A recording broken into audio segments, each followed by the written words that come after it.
Hey, there we are. Good morning, friends. Hello, hello.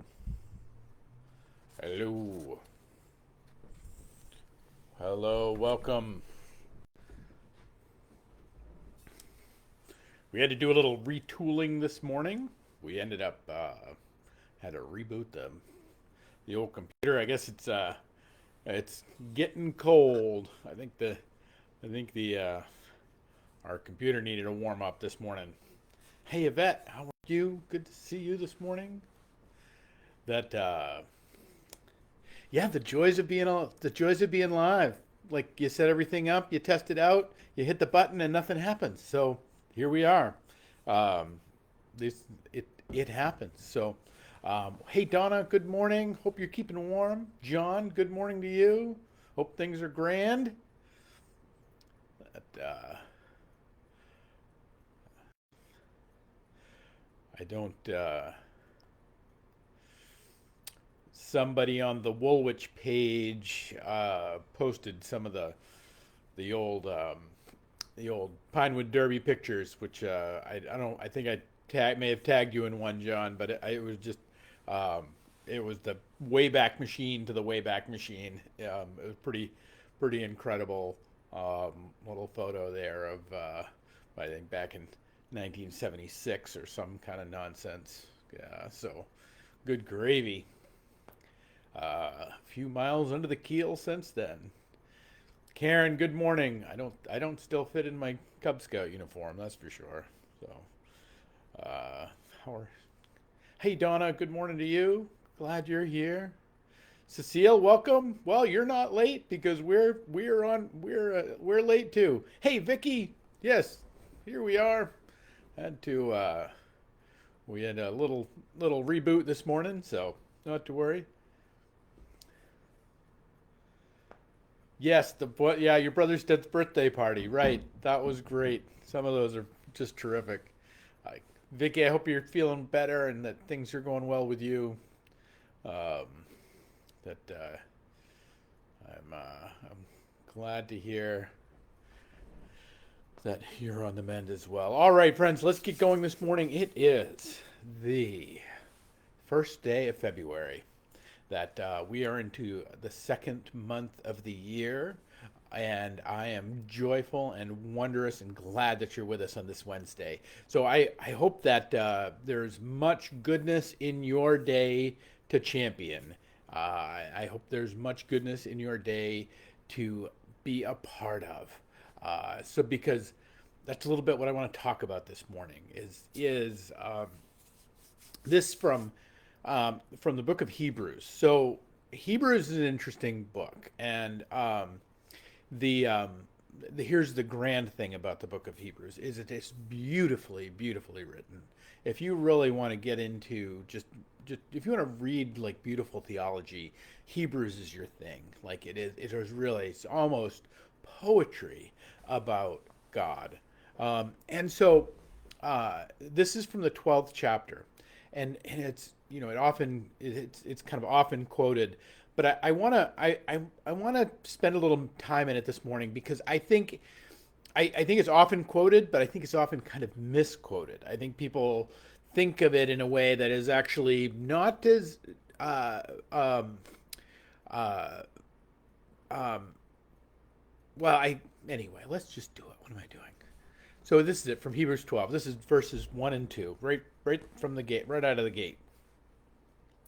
Therefore, since we are surrounded by such a huge crowd of witnesses to the life of faith, let us strip off every weight that slows us down, especially the sin that so easily trips us up.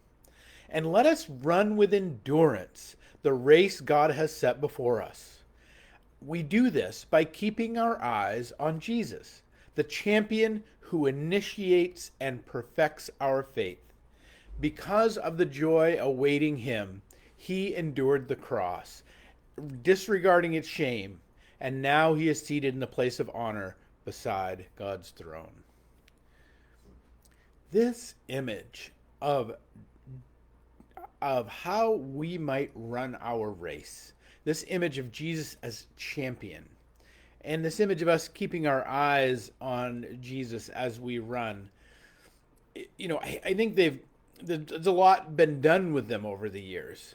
But I think what we have to remember, though, is just the larger context in which we find ourselves. I mean, this is the beauty of Hebrews, is that it's building on this cosmology of how the universe is and how we are in it.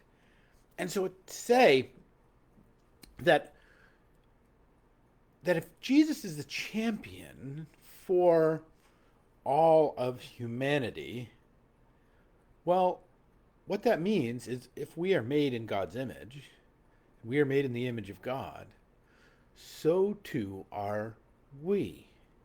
That one of our fundamental roles, one of the core things that we're here to do, is to be a champion.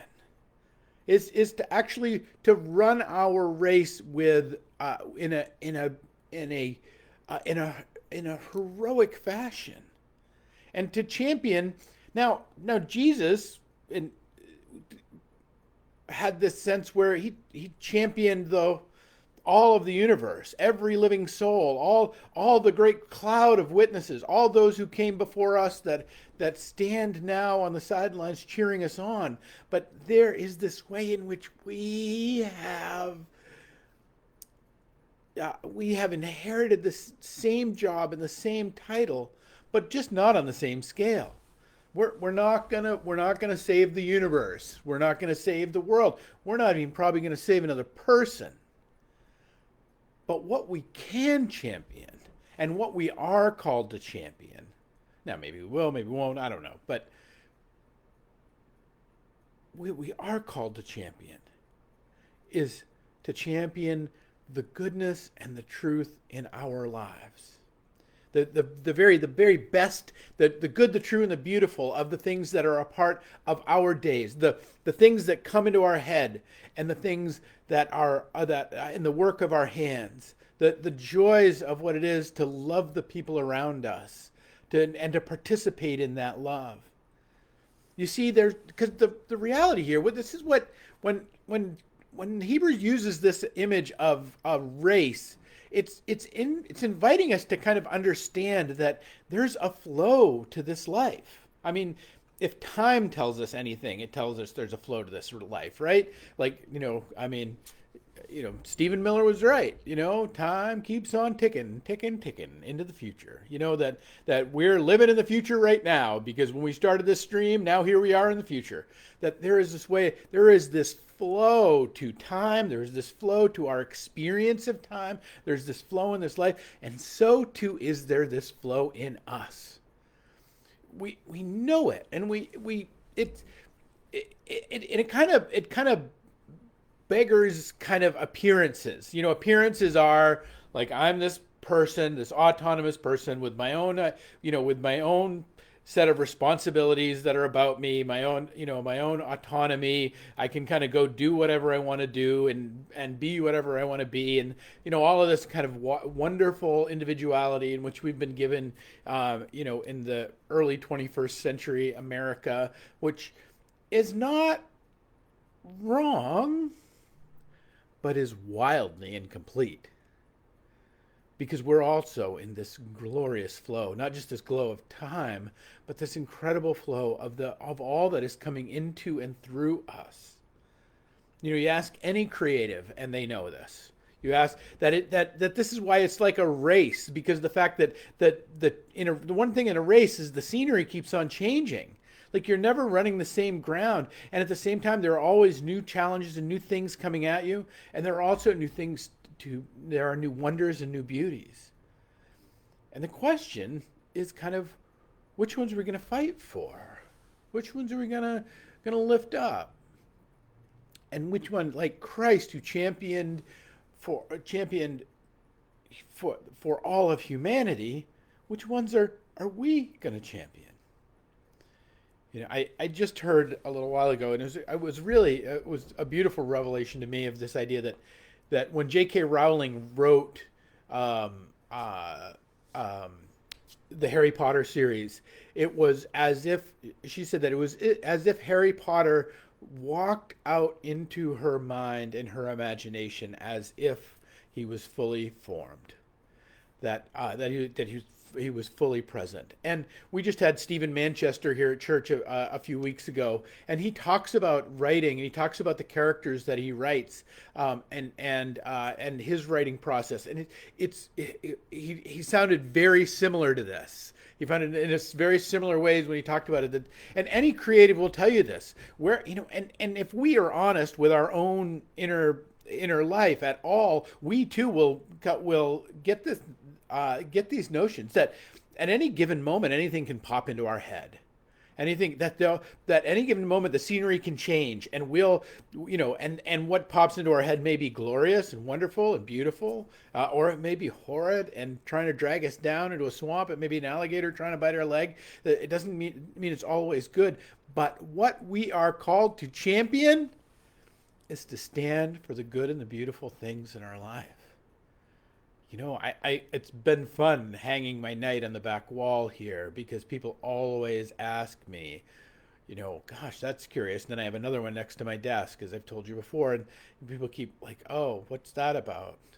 It's because I believe in this age, not only as C.S. Lewis talked about, that one of the great tonics for modernity is chivalry. But the reason it is because what it does is the job of the chivalrous is to champion the good, the true, and the beautiful. And our first job is to champion the good and the true and the beautiful things in our life when they come to us. When we find them, to lean into them and to work for them. To not get caught up in the appearances of this life. It's so easy to do. That either these things are coming to besiege us, that we don't have any agency in terms of what's happening, or that we're just so alone and so autonomous and so pulled apart that there's nothing that can sustain us, or it's just kind of up to us to do the things that are here. That all of these things, and it's all of kind of the lie of materiality that we're stuck in. You hear it all the time. The sun rose this morning. We talked about the sunrise. And yet, but did the sun really rise? It didn't, did it? It didn't rise. That actually what happened is our little part of the planet came to face the sun, which is way more true. But we don't call it, the sun, sun-facing time. We call it sunrise because our appearance of it is as if the sun rose. Well, our appearance of our days is as if we're making these decisions and we're making these things happen, and we have to do these things, or we don't have to do these things, or don't have to do those things. But the real reality is, will we be light facing? Is it time will we champion the beautiful and the wonderful and the good things that come into our days, the joys that we feel in our hearts, the impulses to care for one another, the wonders and the beauties that are in there, or will we be a champion for our anxieties? That's always an option too. We can work ourselves into a lather. Well, wait, let me say it another way. I can work myself into a lather. We can get all kind of worried up about, we can send our little knight here off on any little errand we want. And if we want to prove that it's a big scary world, if we want to foster the fears that reside in our hearts, we can do that too. And this is why the invitation in Hebrews is keep your eyes on Jesus. Because Jesus' example, not just example, but Jesus' work both then and now is always the championing of the good and the true and the beautiful in our life and in our days. And that when we keep our eyes on Jesus, it'll always be this little righting moment, always bring us back to like, okay, let's call that night back and not have them work so hard on ramping up our anxieties. But let's send it to work to champion the beautiful things. Because here's the hard truth of all of this. Here's the hard truth of all of this. What does it say? We do this by keeping our eyes on Jesus, the champion who initiates and perfects our faith. Because of the joy awaiting him, he endured the cross. The joy awaiting him is in the triune nature of the Godhead and all that sort of big thinking, big brainy stuff, is joy. That every good and beautiful and true thing that you've ever known, every beautiful chord ever played in a guitar, every note ever sung by Taylor Swift, every sunrise that you ever saw that was beautiful, every kindness that was ever extended to you by another human being, every connection that ever warmed your heart, every piece of beauty, every blade of grass that brought you joy when you looked out over a newly mowed field, all of that goodness, all of that truth comes from God. And it's that we're, just as Jesus came to champion it into this world, we're come to champion it into ours. That our goodness, oh, you're so good, or you're a good guy, or I have people sometimes tell me I'm a good guy, and it makes me wildly uncomfortable. Not because I'm not a good guy, because I realize I just work here. I'm just an agent. If anything worthwhile happens from our little time together, our little stream together, anything that, it is because it's just passing through. It is just an awe. It's first, it's in the words of 1 John, we love because we were first loved. And so this is just a pass through into it. But it has to be passed through. It has to be championed. It has to be worked for.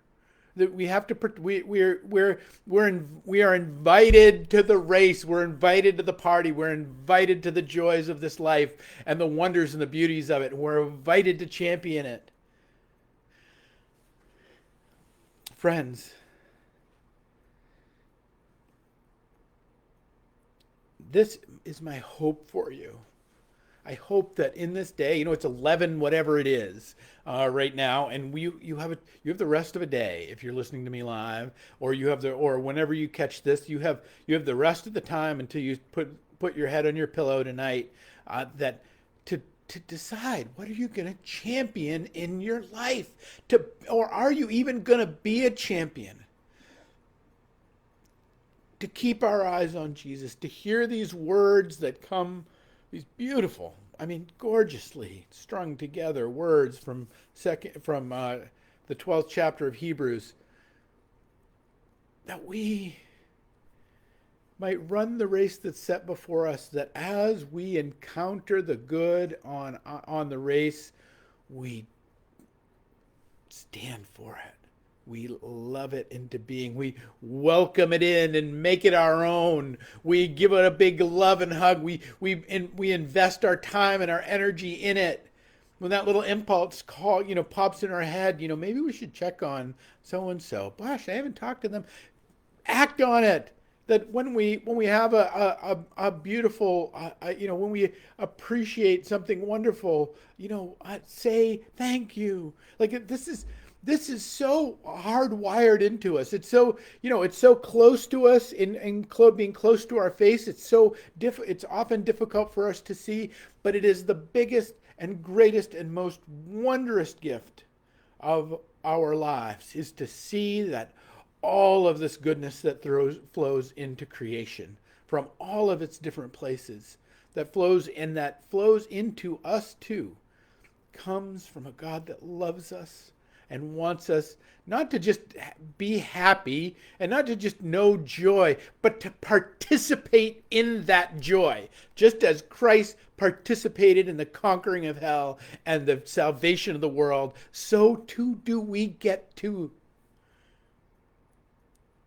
it's such a greater gift than just giving a lollipop. It's such a greater gift than just being able to like have all the fancy pants and all the nice stuff. That actually we're not called to be we're not called to just receive good gifts and hold our hands out. We're called to participate in the beauty and the wonder and the truth and the good and the beautiful in the world, and to be its champion. And that is the wonder of these days. And it's the gift of this new month right ahead of us. What will we do with it?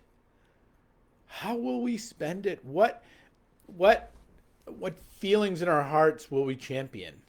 Will we give more voice and more energy to our fears and our anxieties, or will we know that the goodness that's been placed in us comes from God, and that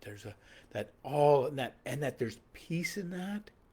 There's a peace in that, being able to rely on it, to lean on it, that you can know in no other way. I want to end our time today with this lovely little essay by Danusha Lemairis, and she writes this little essay called "Small Kindnesses," and I think it points towards what I think I'm grasping today to say, but I'm grasping because it is so beautiful that all the goodness and all the wonder and all the joy in this whole world has come from God and is arrayed for you and before you, to be able to take up as your own, to be able to draw your own sword of truth and to defend, and to not let the gators of despair and fear lash at it, but to hold it true and beautiful, and to let it grow, and to know its joy. It might take a little cross time, yeah, but it's so worth it. It's so worth it. All of the good and the true and the beautiful that flows forth from God in every step of our race. So this is small kindnesses. I've been thinking about the way when you walk down a crowded aisle, people pull in their legs to let you by.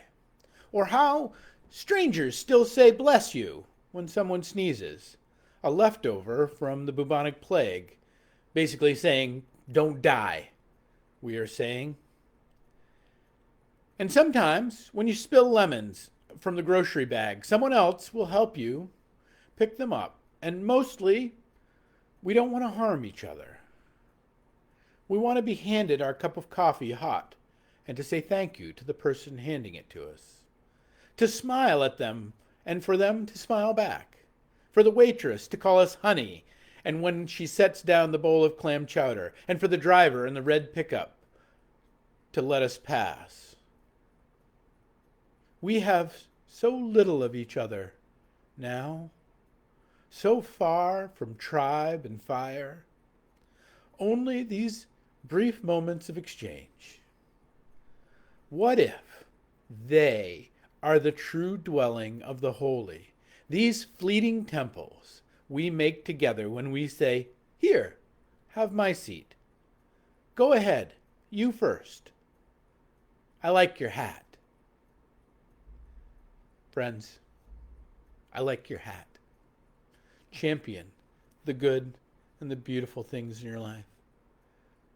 Not because you have to, or because it's a dreary task, or because it's your cross to bear, but because they are gifts given to you directly from God, and that they will grow and change and be the very salvation of the world in these small kindnesses. All right, that's my hope for you today. I hope in blessings and peace to you all. And we'll pick it up tomorrow. Groundhog Day. We'll try and have a little special for that. One of the greatest theological days on the calendar. All right. Peace and grace, my friends. We'll pick it up tomorrow with another 11:11.